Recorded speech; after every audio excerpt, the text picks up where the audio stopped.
Hello, everybody. Welcome back to All Our Parts. Welcome to All Our Parts if you are new here. It's me today. It's Jazzmyn on the mic. And I decided to do a solo episode this week. I, like so many in the world right now, are watching Love Island, the US version, let me clarify. And because I wanted to be a part of the discourse. Like, I was feeling some FOMO around seeing whoever Hutta is and whatever Olandria's got going on, and I felt kind of left out. So I was like, I'm gonna watch Love Island so I can and talk about it and feel like I'm included in what's going on. And it has brought up some interesting takes from the world. Some like questionable, some like valid, but also so many people are shocked at what they're seeing. And so that is what led me to bring my take into the situation, and that social media ruined dating a long, long time ago. Hot take? Maybe, but we're going to talk about it. Social media, so when we think about when Tinder was created, brought into the limelight in 2014-ish, 2013, that is like the very first clear instance where we were basing our relationships on looks, immediate peak curiosity, like a dopamine hit, versus actually building a sustainable relationship with a person. Tinder, you know it, you swipe, ooh, they're cute, swipe right. If you're like, swipe left. Like, you cannot truly base your marriage, your ideal person that you're going to date, based on 30 seconds of their profile. My Tinder profile said, here for a good time, not a long time. That was like true for a little bit, but it certainly like puts the expectations out there, but it doesn't like give you a glimpse into who I am as a person. Social media profiles are a glimpse of what that person may be feeling in that moment. It is a glimpse of how that person wants to be perceived in that moment, but it is no way an indicator of the full person. So, Tinder and Bumble are on the scene. Now we get into COVID pandemic, Love is Blind. First season is the best season. Fight me on it. I don't care what your opinion is. That's my opinion. Because it was a very new concept. You are not basing your interest in somebody based on what you're seeing, but the depth, that connection that you are building with that person. Then it gets tricky when they meet for the first time and they're like, oh, dang, like that person's kind of cute. Maybe I should have pursued that connection a little bit more. Or maybe like, dang, like maybe I'll try and go steal that person. Now, I am in no way saying that attraction is not a critical part of a relationship. Yes, you would like to be attracted to your partner. You would like to enjoy looking at them and being like, wow, you look great. But we have placed so much value on first looks that we do not have the time span, the energy, or the interest to really build a relationship. I think social media has also created a space where there is something better on the other side. And so I do not need to invest here because I can just leave and go to the next person that I see is interesting. Again, that's not a bad thing, but when we look at divorce rates in America, when we look at Even when we look at Love Island, their first opinion on a person is based on a tonsil war. The kissing on that show is just, people do not kiss like that every day. Like, get it together. But that's their first impression of somebody. That is how they are deciding, yes, I would like to move forward. And then the blindfolds come off, and then they see what's around them. And now all of a sudden everybody's exploring and nobody wants to get tied down. Social media has given us this perception that there are so many options available to us, so why invest in one connection? That is extremely harmful if we're thinking about building long-term sustainable relationships, and we're seeing that right now on Love Island. We are seeing people who are struggling.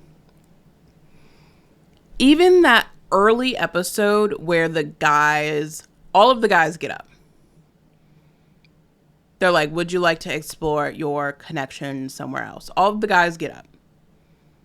Sierra can only pick one of them. So the rest of them have just shown that their connection was fleeting enough to move on to somebody else. And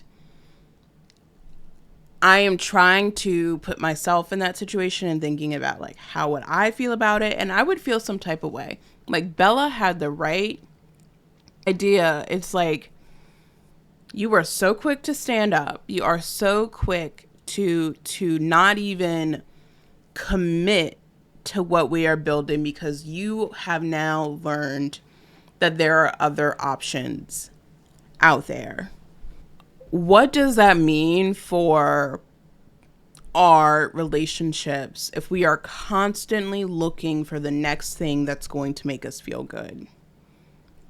What does that say about our society if we are so quick to not invest, to not build that relationship, because we know at any point, at any given time, we can go to the next thing?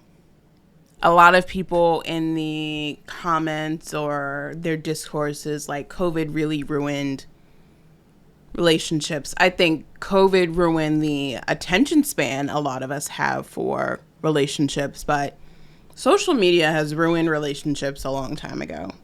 This idea that we can want more, and because we want more, we want something different, and it's out there. We need to leave the thing that we are building, that we are creating with somebody else. To each their own. Explore, live your life, but that does not allow you to truly build any depth with anybody.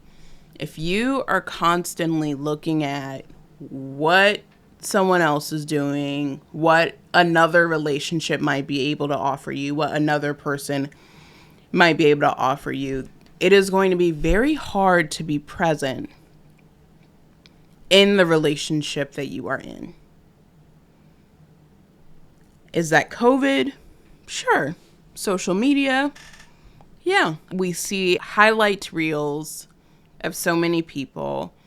We see even like relationship expectations. We see people who are taking vacations. We see people who are with their partner 24/7, and that has created a very terrible concept that you need to be with your partner 24/7 and you all aren't aligned if you're not doing everything together. Like, I really need us to normalize independence in our relationships. I really need us to normalize you still having your own life outside of your partner, having your own interests, your own hobbies, your own friends. Let's bring that back, especially looking at queer dating couples on TikTok, on YouTube. People are so shocked when some couples break up. They're like, but you all were together all the time. That was probably part of the problem. You're filming your life together. You're sharing every detail about your relationship and you're only sharing how amazing and perfect and wonderful it is, that's just not realistic. And what are you trying to prove by putting that narrative out there? You have created this idea that people are not in love or committed because they are not 100% with their partner all the time. They like the same things. They watch the same shows. Like, that's just not realistic. And you shouldn't want that. Like, I am a poly ally in the sense that I believe that our friendships are equally as important as our relationships because our partner cannot give us everything. My partner doesn't like the same shows as I do. My partner doesn't enjoy the same hobbies that I do. Some of these things, sure, I can do on my own, and I love doing them with my friends, but I am not placing that expectation on my partner. I am not setting a standard in our relationship that you should like the same things that I do, that you should enjoy the same things that I do. That's not fair. That leads to resentment. That leads to the other partner feeling like they're not enough. But social media and even shows like Love Island have created this perception that relationships 24/7 should be a highlight reel. Looks is enough to sustain a relationship. Now, I'm not super far into Love Island, but I imagine a lot of these connections are going to fizzle out based on the discourse that I'm seeing. But what's the precedent that it's setting that you have all these options and you have free will, which we are all allowed to use? I love encouraging myself to use free will. But what does it say about us and our relationships, especially in our romantic relationships, that first glance is how we base our choices, and there is the idea that there are so many things around us. Like, there's so many options around us, and so why tie yourself down so quickly? Now, we can think about the history of marriage, patriarchal aspects of marriage, which is that it was like a monetary transaction. A woman needed to marry a man so that she could have some status in life, so that she could have financial stability. So it really didn't matter what you looked like because you needed that union and partnership to be seen as valid in the world. Sadly, I don't feel like that notion, especially in heteronormative relationships, starting to see that notion continue in the sense that it's based on looks. It's based on, you know, how you feel with the person and that you're always going to like being around the person, and there's this like really exciting feeling all the time, and when that's fleeting it means the relationship's in trouble, and that's just not like true. If I based any of my relationships based on how I felt, oh my god, I would be alone, friendship wise, romantic wise. Like, I would not have anyone to talk to. Like, feelings are fleeting. Feelings are information. Feelings are data. But feelings are fleeting. And I think we as a society, we have really diluted what emotion regulation means to this idea that there is a baseline that we are supposed to feel. Anything above that or below that is too much. And it's this idea that our emotions will be stagnant and that we will feel this one way all the time because we have learned to regulate our emotions. True emotion regulation is allowing yourself to feel sadness, to feel anger, to feel jealous, to feel all of those things, and build the tools to either repair the relationship with the person or from a grounded place, be able to make the choice that that relationship does not serve you anymore. Both are valid options, but I think we have really gotten impulsive about how we make choices about our relationships, and that is evidenced in Love Island. When they stand up, when those guys stand up, and women are like, what the fuck? And then the guys come back and are like, oh, I mean, I still want to explore like this connection, but I just wanted to show people I'm open. That, I mean, we understand the premise of the show. Y'all are doubling down. Y'all are making it crystal clear that y'all are open. And that's like a red flag to me. Because at what point can any of those ladies feel secure?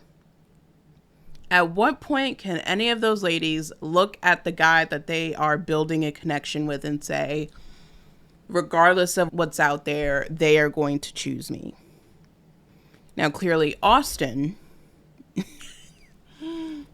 does not have that skill. But like I said, I am very early on in season 7 of Love Island. I have not deep dived into it too much. I'm watching a couple episodes here and there. Maybe I'll be caught up in like the next week or so and can report back on a different episode. But when we think about the landscape that apps like Tinder and Bumble and Hinge have created, where we need to perform who we are to be chosen, which we also see on dating shows,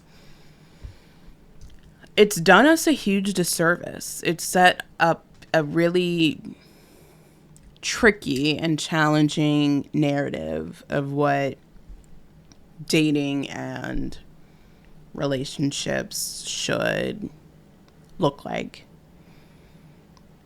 So that's my 2 cents on, I think, dating culture as a whole, seeing it in social media, seeing it on TV, and I'm really interested to hear like people's thoughts, what they think, and I definitely would love to keep talking about this. I am kind of setting up a new cadence for my show, and this is a sneak peek of the kind of conversations I'll be having. I will be upping my production to 2 episodes a week, which I'm really excited about. And so Tuesdays will be solo episodes. It'll be me giving my 2 cents on lifestyle concepts, pop culture, mental health, and even sharing more tidbits of my own story. And then Fridays will continue to be guest episodes because I love the people I bring on and I want to continue that as well. And as social media continues to shift and I learn where my energy lives, podcasting is something that I want to pursue more of, and free will. We can change our cadence, change our energy at any time. And so I'm really excited.